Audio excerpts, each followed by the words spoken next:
nahmaduhu wa nasta'inuhu wa nastaghfiruh wa na'udzu billahi min shururi anfusina wa sayyiati a'malina man yahdihillahu fala mudilla lahu wa man yudlil fala hadiya lahu asyhadu an la ilaha illallah wahdahu la syarika lahu wa asyhadu anna Muhammadan 'abduhu wa rasuluh.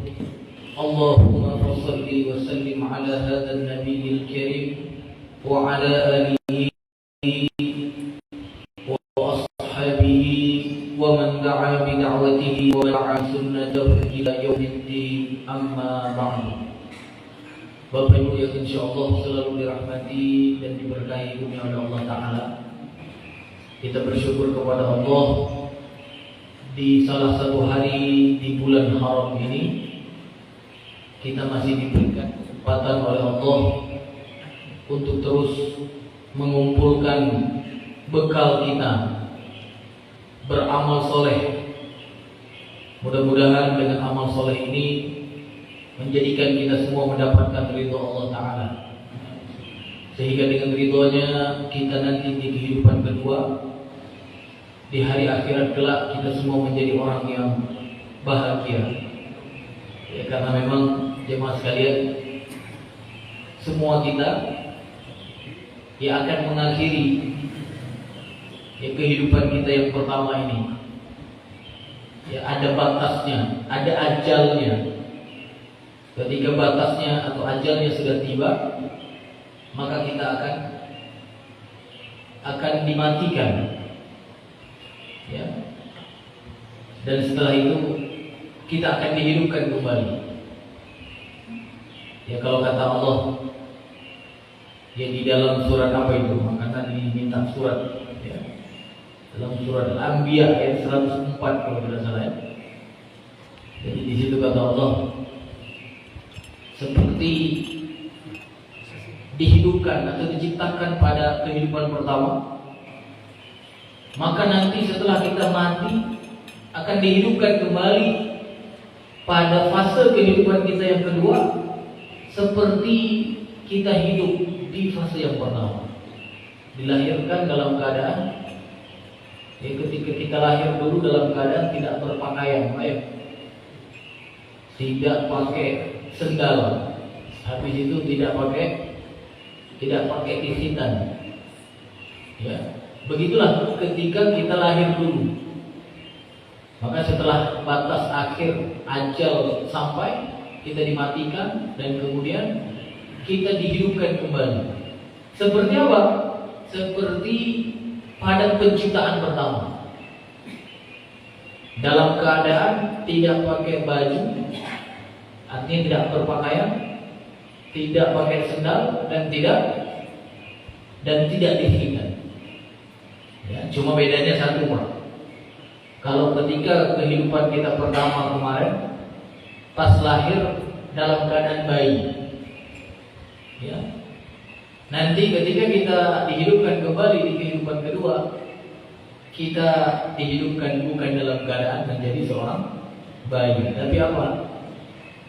Sudah menjadi seorang remaja, ya. Dan gak ada lagi bapak-bapak, gak ada lagi anak kecil di kehidupan kedua.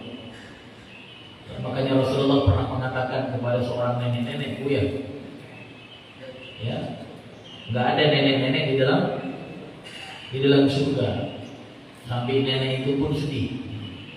Ya. Nenek itu sedih. Wah, kalau begitu ngapain aku beramal soleh? Gitu. Ngapain aku jadi muslim? Toh aku gak ada nanti di surga. Ya. Disitulah kemudian jelaskan oleh Rasulullah, nanti di surga semua menjadi remaja kembali. Masya Allah. Jadi yang sudah pernah menjadi tua bersyukur kepada Allah, pernah tua di kehidupan pertama. Ya. Jadi nanti semua yang sudah putih jenggotnya, yang sudah putih kumisnya, semua menjadi remaja kembali jika dimasukkan di dalam surga. Jadi mudah-mudahan kita semua baik di kehidupan kita kedua nanti, di saat kita dibangkitkan, ya, di saat kita dibangkitkan, kemudian apa? Kita diberikan pakaian, dan mudah-mudahan kita semua dimasukkan ke dalam surga ya Allah, sehingga apa? Kita menjadi ahli sa'adah, orang-orang yang bahagia. Baik. Maka sungguh beruntung orang-orang yang di kehidupan pertama mempersiapkan diri. Sangat celaka tentunya orang-orang yang di kehidupan pertama ini dia lupa mempersiapkan bekal untuk kehidupan yang keduanya. Bapak Ibu yang insya Allah selalu dirahmati dan diberkahi dunia oleh Allah. Apa tema kita, Pak? Tema kita, sadarilah Anda adalah yang tertinggi. Sadarilah kalian adalah yang tertinggi. Nah, ini tema kita. Kenapa ini diangkat? Karena ya Al-Fakir melihat saat ini banyak dari ya umat Nabi Muhammad yang sudah mulai merasa lemah, yang sudah mulai merasa sedih ya dengan keadaannya. Makanya saya kasih tema apa? Sadarilah kalian adalah yang tertinggi. Jadi kalian di situ adalah umat Nabi Muhammad. Jadi umat Nabi Muhammad adalah umat yang tertinggi, teristimewa. Ya, cuma memang kalau kita lihat dari umumnya umat Nabi Muhammad, tidak semua tertinggi, tidak semua ya teristimewa. Ya karena umat Nabi Muhammad ini kan terbagi dua, apa ya? Ya secara umum dinamakan namanya umat dakwah, namanya secara umum. Ya. Jadi umat dakwah itu artinya apa? Objek seruan Nabi. Jadi sejak beliau diutus menjadi Rasul, menjadi seorang Nabi, maka semua manusia yang ada di dunia itu menjadi umat Nabi Muhammad. Nggak ada lagi umat Nabi Musa, nggak ada lagi umat Nabi Isa dan umat-umat yang lain, nggak ada lagi. Jadi semua manusia sejak diutus Nabi Muhammad menjadi seorang Rasul itu dinamakan dengan umat Nabi Muhammad. Sejak kapan diutus Nabi Muhammad menjadi Rasul, Pak? Ya, sejak 1457 tahun yang lalu. Benar kan? Karena sekarang tahun 1444 Hijriah. Ya, jadi 1444 itu terhitung sejak beliau hijrah dari Mekah ke Madinah. Nah, beliau kan sudah berdakwah di Mekah selama 13 tahun. Berarti 1444 ditambah 13. Jadi total beliau ya sampai hari ini diutus menjadi Rasul sudah 57 tahun. Ya. Nah, rentang 1457 tahun itu semua umat Nabi Muhammad. Semua umat Nabi Muhammad. Tapi tidak semua dari mereka menjawab seruan Nabi Muhammad. Tidak semua manusia sejak diutus Muhammad SAW menjadi seorang Rasul, tidak semua menjawab seruan Nabi Muhammad. Ada yang mengingkarinya, tidak beriman. Ya. Maka mereka disebut dengan umat dakwah namanya, umat atau objek seruan. Sedangkan yang menjawab seruan Nabi Muhammad seperti kita, insya Allah menjawab ketika disuruh beriman kepada Allah, kita beriman kepada Allah. Ketika kita suruh beriman kepada Rasulnya, kita beriman kepada Rasulnya. Ketika disuruh sholat, kita sholat. Disuruh zakat, kita zakat. Semua syariat Islam kita kemudian terima dengan lapang dada kita. Maka mereka itu disebut dengan ummah ijabah. Ummah ijabah, umat yang menjawab seruan. Nah, inilah yang tertinggi, inilah yang terbaik. Ya, jadi tidak semua umat Nabi Muhammad terbaik, Tetapi yang terbaik adalah khusus umat ijabah, umat yang menjawab seruan Nabi Muhammad SAW. Maka mudah-mudahan kita semua termasuk umat ijabah itu, ya. Sehingga apa? Kita menjadi yang tertinggi dan teristimewa. Jangan sampai ya seperti sebagian umat Nabi Muhammad hari ini yang mengaku sebagai umat ijabah. Dia mengatakan aku adalah umat yang menjawab seruan Nabi Muhammad. Tapi di saat ini dia sudah mulai kehilangan, sudah mulai hilang perasaan tertingginya, sudah mulai hilang perasaan teristimewanya. Ya, ada kan umat Nabi Muhammad mengaku umat ijabah, mereka mengatakan misalnya semua agama sama di hadapan Tuhan. Ada nggak Pak yang begitu? Ada nggak? Berarti dia sudah mulai kehilangan apa Pak? Kehilangan jati dirinya. Walaupun itu tokoh. Berarti apa Pak? Dia sudah lupa bahwa Allah sudah stempelin dia dengan apa? Dengan kalimat kalian adalah yang tertinggi. Ya, tadi diminta ayat dan suratnya, pembuktiannya di mana ya? Coba nanti buka firman Allah di dalam surat Ali Imran ayat 139.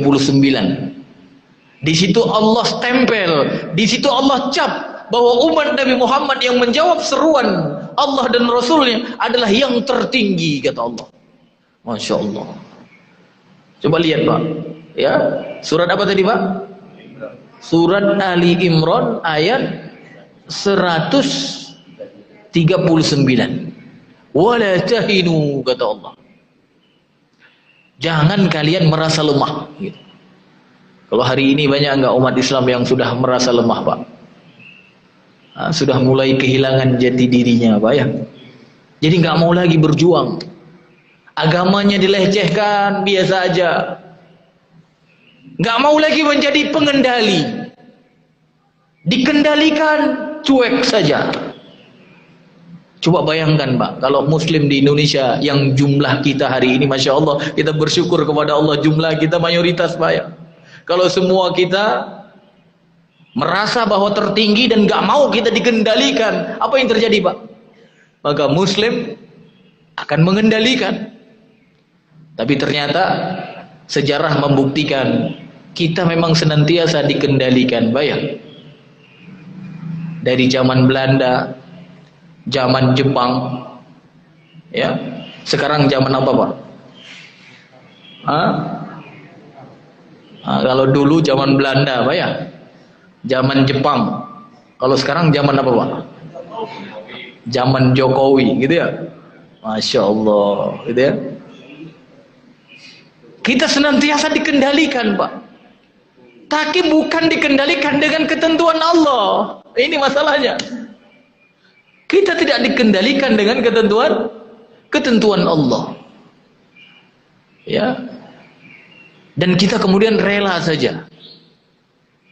Karena kenapa, Pak? Itu karena kita sudah tidak lagi merasa tertinggi dan kita tidak lagi merasa istimewa. Makanya Allah mengatakan wala tahinu, jangan kalian merasa lemah. Jangan, Pak, jangan. Ketika kita merasa lemah di hadapan orang-orang yang dilaknat oleh Allah, itu adalah satu kemungkaran. Apalagi sampai kemudian kita mengatakan aku dan Anda sama, agamaku dan agamamu sama. Yang membedakan kita apa? Ya amalan kita. Ya kan? Kalau kita mengatakan antara aku dan kamu sesama yang beriman, ya, sama di hadapan Tuhan, ini masih mending, Pak. Antara kamu muslim yang satu dengan muslim yang lain, kita sama. Yang membedakan kita adalah ketakwaan. Oke. Benar, Pak? Makanya kata Allah tadi di dalam surat Al-Hujurat, ya, inna akramakum indallah atqakum. Ya, yang paling mulia di hadapan Allah, ya dari kalian itu adalah yang paling bertakwa. Ini adalah sesama muslim, Pak, sesama orang yang beriman. Tapi kalau dengan orang-orang yang dilaknat oleh Allah, kita tidak boleh mengatakan yang membedakan kita dengan kamu adalah amalan saja, nggak bisa, Pak. Karena dasarnya beda. Dasarnya beda. Jadi ketika ada orang yang mengatakan kita sama ya di hadapan Tuhan dengan orang yang dilaknat oleh Allah, dengan orang-orang kafir itu, ketahuilah itu kemungkaran yang sangat besar. Sangat-sangat besar. Itulah muhdas. Muhdas hari ini, Pak. Apa itu muhdas? Perkara yang dibuat-buat. Ya, kan ada kan hadis Nabi kan? Man ahdatsa fi amrina hadza ma laysa minhu fahuwa raddun, kata Rasulullah. Barang siapa yang membuat perkara-perkara baru dalam urusan kami, artinya di dalam masalah agama, ma laysa minhu, apa-apa yang tidak bersumber dari Rasulullah, dari Allah dan Rasulnya, tidak bersumber dari Allah dan Rasulnya, fahuwa raddun, kata Rasulullah. Maka itu tertolak, Pak, tertolak. Maka ketika ada orang yang mengatakan semua sama di hadapan Tuhan, mau kafir, mau muslim sama, berarti apa, Pak? Muhdas. Muhdas gak, Pak? Perkara baru bukan, Pak? Perkara baru. Ya, nggak ada zaman Rasulullah dan Allah sendiri nggak pernah mengatakan itu, Pak. Ya, karena Allah mengatakan innad dina indallah Islam. Ya, nggak ada juga innad dina indallah Islam Nusantara. Nggak ada juga, Pak. Itu muhdas juga berarti, Pak. Ya, berarti itu perkara baru. Hati-hati, Pak, dengan perkara baru. Banyak orang yang sudah setuju, Pak. Ya, banyak orang yang sudah setuju dari kaum muslimin yang ada di Indonesia. Hati-hati, Pak. Hati-hati. Karena begitu kita kemudian menyetujuinya, belum mengikuti, baru setuju saja. Baru setuju saja. Berarti sudah merusak akidah kita di hadapan Allah Ta'ala. Ya.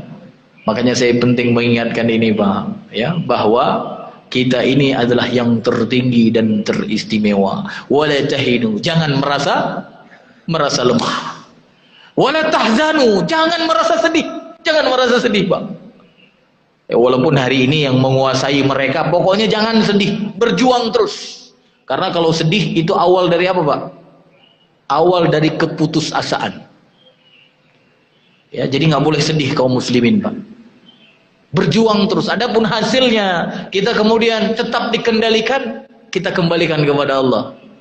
Yang intinya jangan sampai pernah merasa sedih. Bahkan ayat ini terkait dengan perang Uhud dulu, Pak. Di saat kaum muslimin ya sedikit dicoba oleh Allah dengan kekalahan di awal mula peperangan. Ya kan? Ya, dicoba dengan kekalahan. Karena apa? Ya karena kemaksiatan yang dilakukan oleh kaum muslimin ketika itu, tidak taat kepada perintah Rasul, dicoba dengan kekalahan. Tapi setelah itu kata Allah, jangan merasa lemah, jangan merasa sedih. Padahal ketika itu ada di antara kaum muslimin yang sudah terluka, bahkan ada yang sudah terbunuh. Tapi Allah tetap memastikan kalian jangan sampai sedih, kalian jangan sampai lemah. Wa antumul a'launa, kata Allah. Karena sesungguhnya kalian itu adalah wa antumul a'launa. Apa arti a'launa, Pak? Kalian adalah yang tertinggi. Masya Allah. Itu stempel, Pak. Stempel yang diberikan oleh siapa, Pak? Oleh Allah. Jadi ketika orang mengatakan kita sama, berarti apa? Dia sudah bermaksiat kepada Allah. Karena Allah sudah mengatakan kalian yang paling tinggi. In kuntum mu'minin, jika kalian beriman. Itulah yang membedakan antara orang mukmin dengan manusia pada umumnya.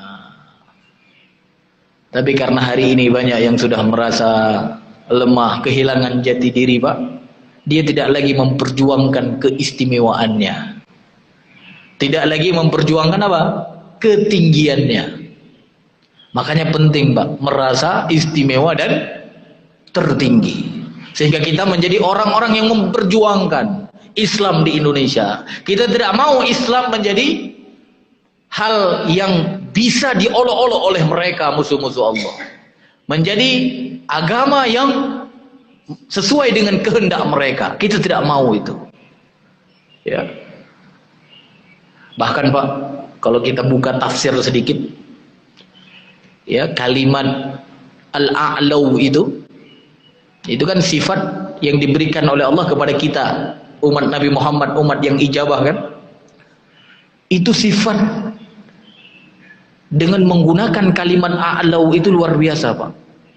Ya, al-a'launa itu dasar katanya apa Pak? Ada yang tahu nggak? Al-a'la, Masya Allah. Al-a'la itu nama siapa Pak? Nama Allah kan? Masya Allah. Al-a'la itu nama Allah. Makanya ketika kita sujud, kita sering, ya, di antara zikir sujud itu kan, Subhana Rabbiyal A'la, Subhana Rabbiyal A'la. Maha suci Allah, ya, Rabb yang paling tinggi, yang maha tinggi, Rabb yang maha tinggi. Itu namanya Allah Pak. Walaupun bukan itu saja kan, zikir ketika sujud Pak ya. Ada yang lain kan? Apa saja kalau Bapak di saat sujud baca apa saja biasanya Pak? Subhanakallahumma wa bihamdika Allahumma gfirli. Boleh juga kan? Atau ada yang lain nggak Pak? Ya, hadis-hadis yang menjelaskan tentang zikir saat sujud. Ya, ada lain misalnya, ya, subuhun quddusun rabbul malaikati warruh. Nah, ini doa atau zikir ketika sujud yang diajarkan oleh Rasulullah Muhammad SAW. Walaupun kadang, ya, di kita, ya, kalimat itu atau zikir itu sering kita tempatkan ketika istirahat saat sholat tarawih Pak ya. Ya, ada kan? Jadi di antara 2 rakaat, habis itu istirahat, habis itu 2 rakaat lagi, kita kemudian biasa dibimbing dengan Subuhun Quddusun Rabbul Malaikati Warruh. Ada kan? Tapi pada dasarnya, ya, kalimat zikir itu diajarkan oleh Rasulullah ketika sujud Pak. Karena apa? Itu mengagungkan Allah. Karena di saat sujud kita diperintahkan untuk mengagungkan Allah, dan kemudian juga diperintahkan untuk memperbanyak doa. Ya, makanya di antara zikirnya ada Subhana Rabbiyal A'la. Kita mengagungkan Allah dengan yang maha tinggi. Kita kemudian mengatakan Subuhun Quddusun Rabbul Malaikati Warruh, atau kita mengatakan Subhanakallahumma wa bihamdika Allahumma gfirli. Ya, itu di antara zikir ketika sujud. Boleh ganti-ganti Pak. Boleh juga kalau Subhana Rabbiyal A'la terus boleh, nggak apa-apa Pak. Atau Subhanakallahumma wa bihamdika Allahumma gfirli, boleh juga, ya. Boleh ganti-ganti, boleh. Asalkan jangan sampai mengingkari. Oh, yang satu ini nggak benar ini, yang satu lagi benar. Nah, ini baru nggak boleh. Karena apa? Dua-duanya ada, atau tiga-tiganya ada sumbernya. Ya, jadi boleh ganti-ganti. Kalau saya kadang-kadang ganti-ganti Pak. Karena kalau saya ambil yang ini saja, takutnya apa? Termasuk yang mengingkari yang lain. Ya kan? Kalau kita maunya ini terus, padahal Rasulullah juga melakukan yang itu. Berarti kan ditakutkan apa? Termasuk yang mengingkari yang itu. Ketika kita termasuk orang yang mengingkari salah satu dari ajaran Rasulullah, ajaran Allah, ini bahaya sekali. Maka jangan sampai kita menjadi orang yang mengambil sebagian dan mengingkari sebagian yang lainnya, ya. Subhanallah Pak. Jadi kalimat al-a'launa, Allah kemudian mensifati umat Nabi Muhammad, umat ijabah itu dengan menggunakan namanya Pak. Apa artinya? Apa maksudnya? Maka dijelaskan oleh para ulama, menunjukkan begitu tinggi dan istimewanya umat Nabi Muhammad itu. Sampai Allah mensifati dengan namanya. Bahkan al-a'la itu kalau kita lihat, ya, di ayat yang lain, ya, Allah juga mensifati, ya, manusia mulia yang lainnya, yaitu utusannya, para rasul. Jadi rasul itu kan manusia yang paling mulia dari manusia-manusia yang lain kan. Nah, kadang Allah pernah mensifati mereka dengan kalimat al-a'la, yang tinggi. Coba buka nanti di dalam surat Toha, ya, surat Toha ayat 68. Ya, jadi ayat 67-nya Allah Ta'ala sedang menceritakan kepada kita peristiwa yang terjadi antara Nabi Musa dan tukang sihirnya Fir'aun. Jadi tukang sihirnya Fir'aun itu kan dulu pernah merubah tali-tali menjadi apa, Pak? Menjadi ular. Maka terlihat di pandangan Nabi Musa ketika itu ular yang bergerak-gerak, ya, dan membuat Nabi Musa menjadi takut, Pak. Jadi takut beliau. Khifah, takut, hatinya takut, Pak. Jadi wajar ketika kita lihat sesuatu yang serem gitu kan, ngelihat singa, Pak Imam, gimana? Serem nggak? Takut nggak? Takut, wajar, Pak. Nggak usah bersedih. Manusia, kalau bapak nggak takut sama singa, berarti bapak pawang singa, gitu kan? Atau sama ular, berarti pawang ular. Tapi manusia normal takut, gitu. Nabi Musa takut. Maka kemudian di saat itu Allah mengatakan di ayat 68-nya, la takhaf, jangan takut wahai Musa. Ya, jangan takut. Innaka antal a'la, kata Allah. Karena sesungguhnya engkau yang paling tinggi. Innaka antal a'la. Masyaallah. Lihat, Allah mensifati nabinya dengan namanya sendiri. Menunjukkan apa? Menunjukkan nabi itu, rasul itu punya derajat yang tinggi di hadapan Allah. Innaka antal a'la, kata Allah. Sesungguhnya engkau yang paling tinggi dari mereka-mereka itu. Jadi ketika Nabi Musa kemudian, ya, karena disebutkan oleh Allah yang paling tinggi, dia naik enggak rasa percaya dirinya, Pak? Naik enggak, Pak? Tapi kalau Allah katakan jangan takut, kamu sama aja dengan mereka, biasa aja kan? Tapi ketika Allah katakan jangan takut, ente yang paling tinggi, Masya Allah, Pak, naik enggak, Pak? Maka kalau hari ini, Pak, kita umat Islam, umat Nabi Muhammad yang sudah dikatakan oleh Allah antum a'launa, tidak tinggi juga, tidak merasa istimewa juga, berarti Bapak ini harus apa, Pak? Harus disetrum, Pak, harus disetrum, harus dicas gitu, ya kan? Jadi kalau ibarat baterai gitu kan, starter aki apa baterai, Pak? Kalau bahasa saya baterai. Kalau motor, mobil, bahasa Bapak aki, Pak, ya? Jadi kalau aki sudah mulai habis, pas dipakai nggak mau hidup mobilnya, berarti butuh apa, Pak? Butuh dicas namanya, atau ngambil mobil lain, Pak, ya? Untuk apa? Untuk membantu jumper, ya, yang nggak mau hidup juga, Pak, ternyata. Berarti apa? Akinya soak gitu, Pak. Ya, udah dibantu, udah dicas, nggak mau juga, Pak. Soak, Pak. Jangan-jangan ada kaum muslimin yang begitu, Pak. Sudah disadarkan bahwa Anda yang paling tinggi, Anda yang paling istimewa, tetap aja dia begini, Pak. Sama aja kita sama orang kafir itu. Berarti harus apa, Pak? Bukan dicas-dicas, saya nggak mampu lagi tadi, Pak. Harus dibongkar itu, Pak. Kalau dalam ilmu tukang aki itu dibongkar, Pak. Dibongkar, habis itu apa? Dicuci. Ya, diambil yang sudah rusak, ya dibuang gitu, Pak, ya. Baru dipasang lagi, habis itu di starter. Kalau sudah dicuci, sudah diganti, nggak bisa juga, Pak. Aki itu diapain, Pak? Aki itu harus dibuang, Pak. Nah, itu kalau aki, Pak, ya. Tapi insya Allah Muslim Indonesia bukan aki yang rusak, insya Allah, Pak, ya.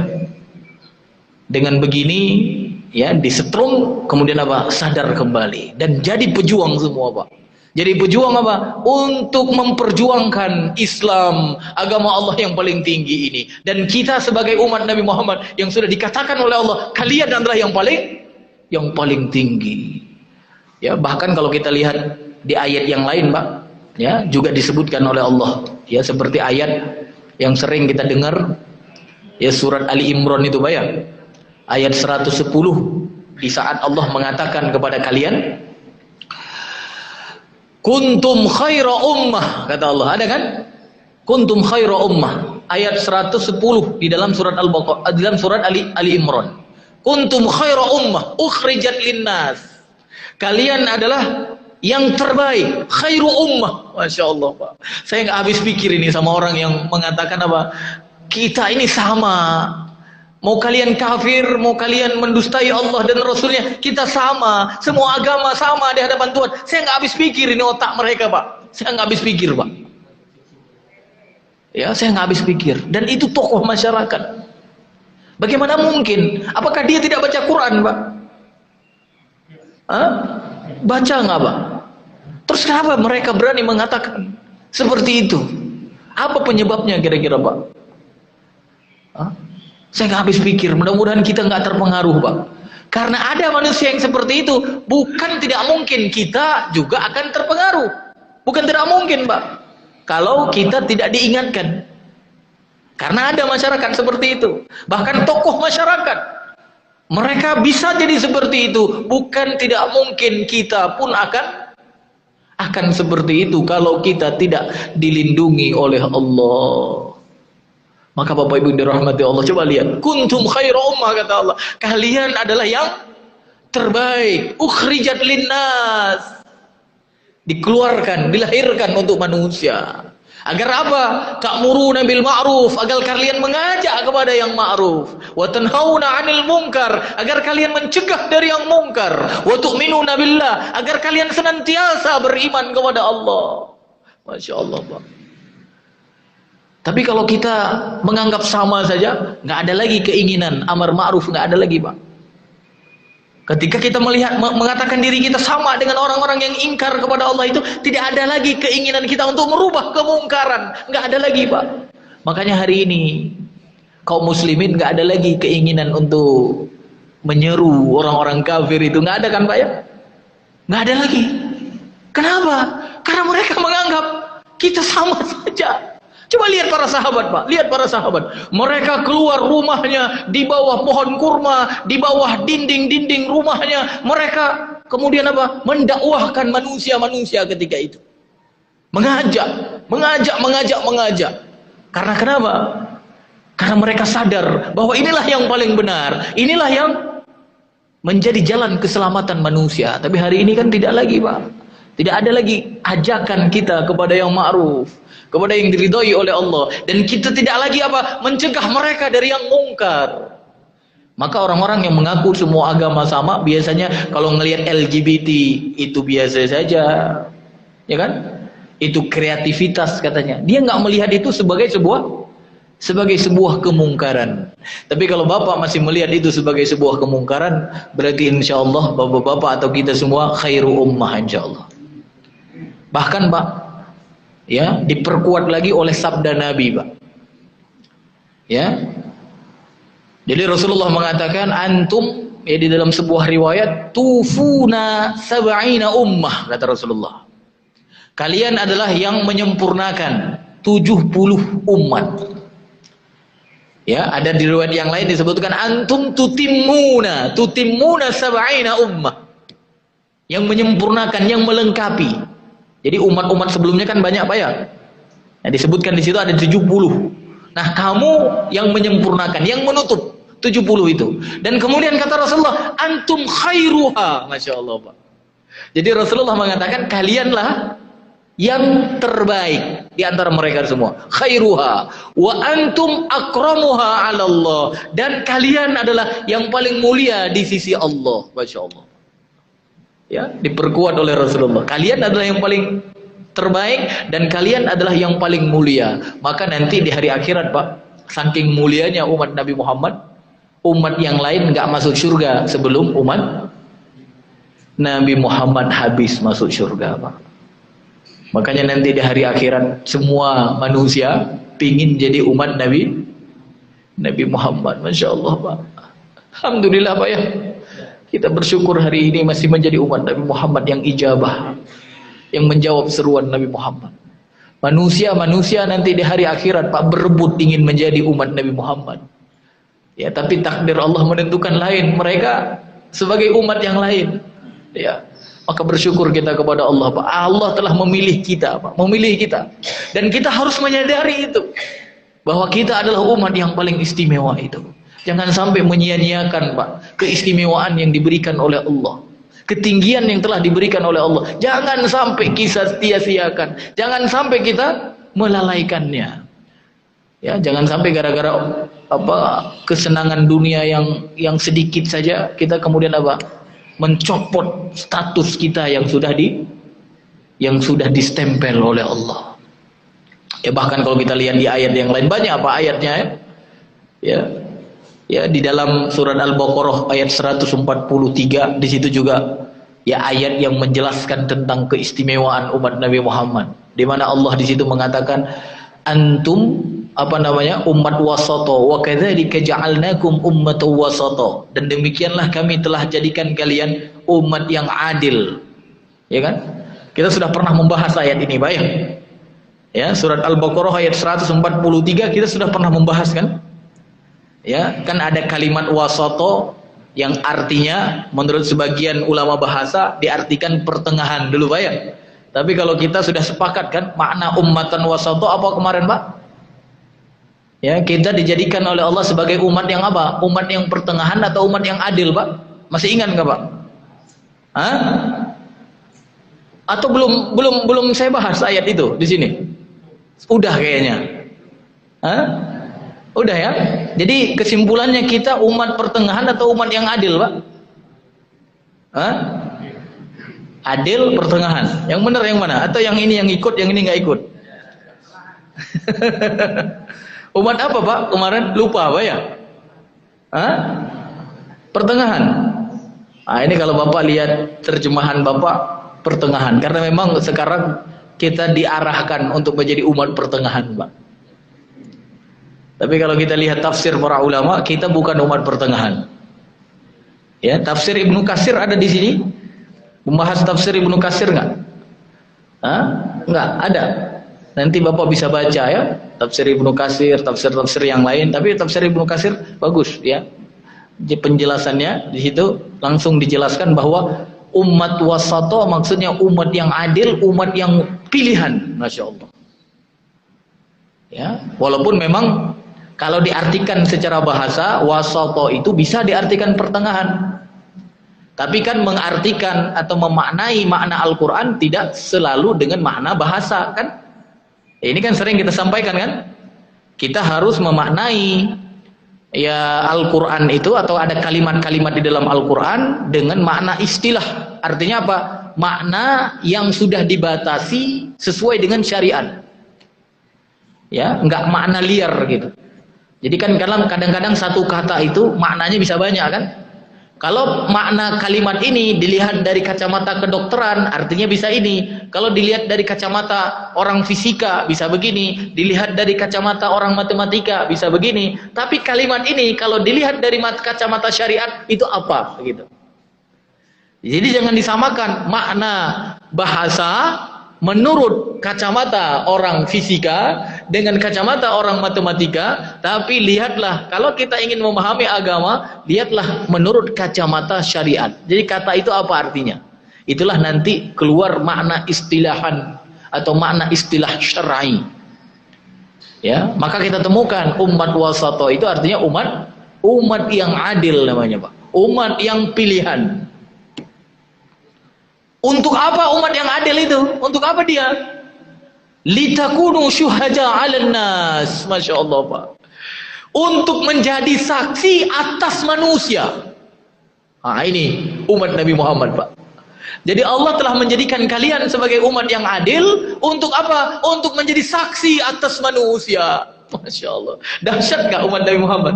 Bukan umat yang lain, Pak. Kita umat Nabi Muhammad. Kalau ada orang yang kita persaksikan baik, Pak, maka orang itu layak dapat apa, Pak? Dapat syafaat. Benar gak? Makanya dalam hadis nanti disebutkan begini, kalau ada 4 orang, Pak, 4 orang bersaksi bahwa saya baik. Tapi 4 orang ini umat Nabi Muhammad, bukan orang kafir, bukan orang munafik, mukmin gitu. Bersaksi saya orang baik, maka saya layak mendapatkan syafaat dari Allah. 4 orang, Pak. Bahkan nanti di hadis yang lain yang diriwayatkan dari Anas bin Malik oleh Imam Muslim, wajib masuk surga. Masya Allah. 4 orang. Terus ada sahabat nanya, kalau 3 gimana? Kalau 3 bersaksi bahwa saya baik atau bapak baik, dipersaksikan oleh 3 orang mukmin, apa yang terjadi, Pak? Layak dapat syafaat, Pak. Dahsyat gak persaksian seorang mukmin? Persaksian seorang umat Nabi Muhammad dahsyat gak, Pak? Dahsyat. Bahkan ditanya lagi oleh sahabat, kalau 2 gimana? Kalau 2 gimana? 2 pun begitu, Pak. Cuma di situ tidak sampai ditanya kalau 1 gimana, sampai 2 saja. Ya, mungkin yang nanya sudah merasa malu kali, Pak ya. Ya, ini udah dari 4 nanya 3 gimana? Udah 3 nanya lagi 2. Ya, udah 2 nanya 1, mungkin malu dia, Pak. Sama seperti Nabi Muhammad kan? Nabi Muhammad dulu kan ketika diwajibkan sholat berapa kali, Pak? 50. Turun ke langit ke-6. Ke langit ke-6 ketemu Nabi Musa, bukan Nabi Isa. Kan di langit ke-7 Nabi Ibrahim kan? Turun ke langit ke-6 ketemu Nabi Musa. Maka kata Nabi Musa, "Oh, itu berat, itu berat. Kamu gak akan mampu, umatmu gak akan mampu. Minta kurang." Pergi Nabi Muhammad ketemu Allah lagi minta kurang, dikurangi 5. Dikurangi 5 masih minta lagi kurang kata Nabi Musa. Disuruh minta kurang lagi. Kurang sampai 10. Setelah 10 masih minta juga. Setelah udah 5 disuruh minta juga, Pak. Belum diam, disuruh minta. Cuma Nabi Muhammad SAW disebutkan oleh para ulama sudah merasa apa, Pak? Ada enggannya gitu kan? Ya memang itu atas ketentuan Allah ya, tapi para ulama menyebutkan apa? Rasulullah sudah enggak ini lagi. Sama seperti tadi. Ketika ada 4 orang bersaksi, ditanya 3 gimana? Kalau sudah 3 ditanya, kalau 2 gimana? Kalau sudah 2 kayaknya malu yang nanya, Pak. Kalau enggak malu, keren juga, Pak ya. Ditanya pula lagi 1 gitu kan? Enak, Pak. Kalau ada 1 yang mengatakan kita baik kan? Ya istri kita pasti bilang kita baik, Bu ya. Ya masa istri juga bilang bapak itu orang jahat sekali, Pak. Itu kalau kecuali istrinya apa namanya itu, yang kemarin ditangkap itu ya. Itu beda lagi, Pak ya. Kalau istri bapak di sini insya Allah suamiku adalah yang terbaik ya. Cuma harus cari 1 lagi, Pak. Kan nggak cukup 1 tadi. Ya harus ada 2 minimal tadi ya. 2 yang bersaksi baik. Masya Allah tuh. Ya syafaat dapat, Pak. Ya, cuma kalau sempat ditanya 1 gimana, enak, Pak ya. Tapi nggak sempat sampai 2 bertahan, Pak ya. Tapi mudah-mudahan, Pak, banyak insya Allah yang mempersaksikan kita baik insya Allah, Pak ya. Ya tapi memang orang mukmin itu nggak akan dia bersaksi palsu, Pak, tidak akan. Ya, itu menjadi ciri-ciri mukmin memang. Ya, ciri mukmin itu tidak pernah bersaksi palsu. Nah, saya lupa ayatnya ini. Mungkin nanti bisa dibantu sama Pak Helmi. Ya, surat Al-Furqan. Ya, coba dibuka ayat 60, 70 sekian lah. Ya, 70 sekian. Ya, surat Al-Furqan. Udah ketemu surat Al-Furqannya? Surat ke-25. Ya, coba dibuka ayat 73 apa bunyinya di awalnya. Nanti kita lanjutkan. Walladzina idza dzukiru. Ayat di atasnya apa?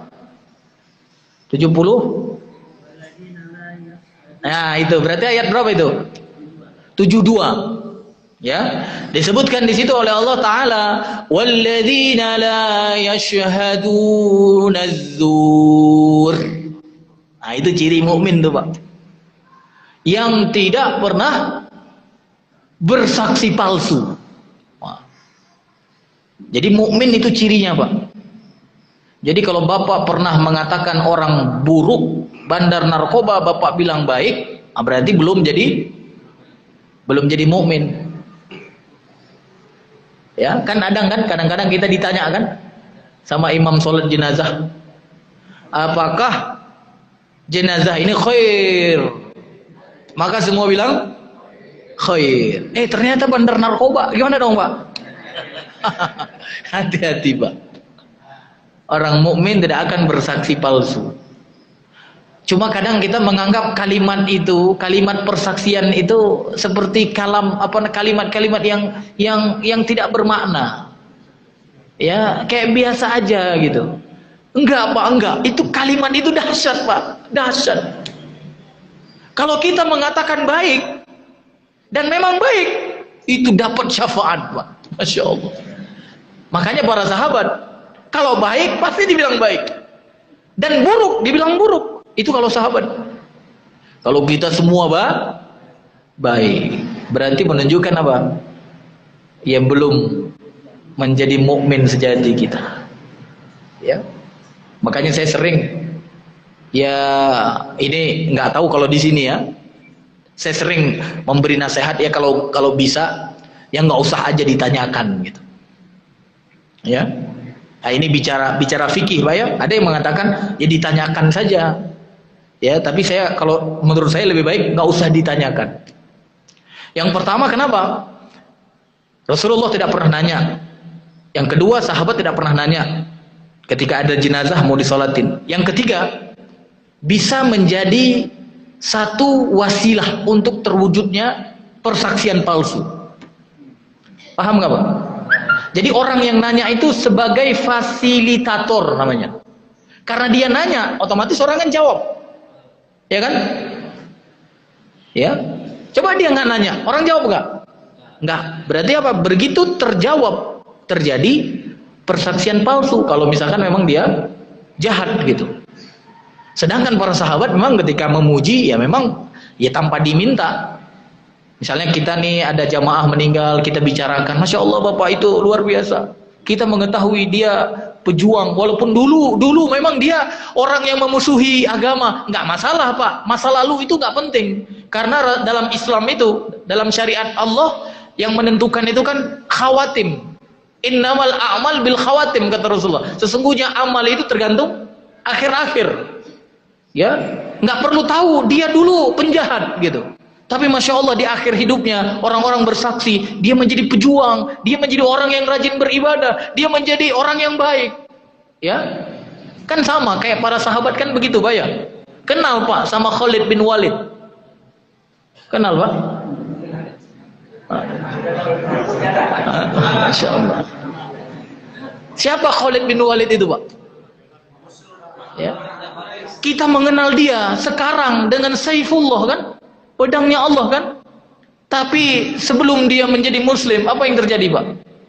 Dia yang memusuhi Rasulullah. Bahkan dia yang ikut perang. Ketika perang Uhud itu, gara-gara ada dia, strategi dia membuat kaum muslimin ketika itu kalah. Itu strateginya Khalid bin Walid, Pak. Dia mundur ke belakang dan kemudian apa? Seolah-olah orang kafir sudah mundur, padahal dia ingin balik. Untuk apa? Untuk kemudian memukul dari belakang. Ya, karena begitu pasukan Khalid bin Walid itu mundur, yang ada di atas gunung itu, yang kata Rasulullah, kamu tetap di sini. Mau kalah, mau menang, jangan turun-turun. Tapi ketika mereka melihat pasukan kaum muslimin, pasukan musyrik itu yang dipimpin Khalid bin Walid itu udah mundur, dia pikir udah menang, Pak, udah takut. Padahal itu strategi, Pak. Masya Allah. Akhirnya turun pasukan yang di atas gunung itu, pemanah-pemanah itu. Maka kemudian ketika mereka serang balik, nggak ada lagi pasukan di atas. Maka menyebabkan banyak yang terluka, terbunuh dari kaum muslimin. Itu perannya Khalid bin Walid, Pak. Masa lalu. Orang ingat itu nggak, Pak? Orang tahu, tapi itu nggak menjadi barometer. Tapi yang menjadi barometernya apa? Akhir kehidupan Khalid bin Walid adalah pejuang di jalan Allah. Masya Allah. Jadi apapun masa lalu kita nggak penting, Pak. Bertaubat saja kepada Allah, insya Allah Allah sudah terima. Insya Allah. Asal apa? Memenuhi unsur rukun taubah. Yang rukun taubah itu ada berapa, Pak? Ada 3 saja. Nggak banyak rukun taubat itu, 3 saja, Pak. Kalau sudah terpenuhi 3 ini, insya Allah kita diampuni oleh Allah dan sisa hidup kita akan dipersaksikan oleh kaum mukminin, Pak.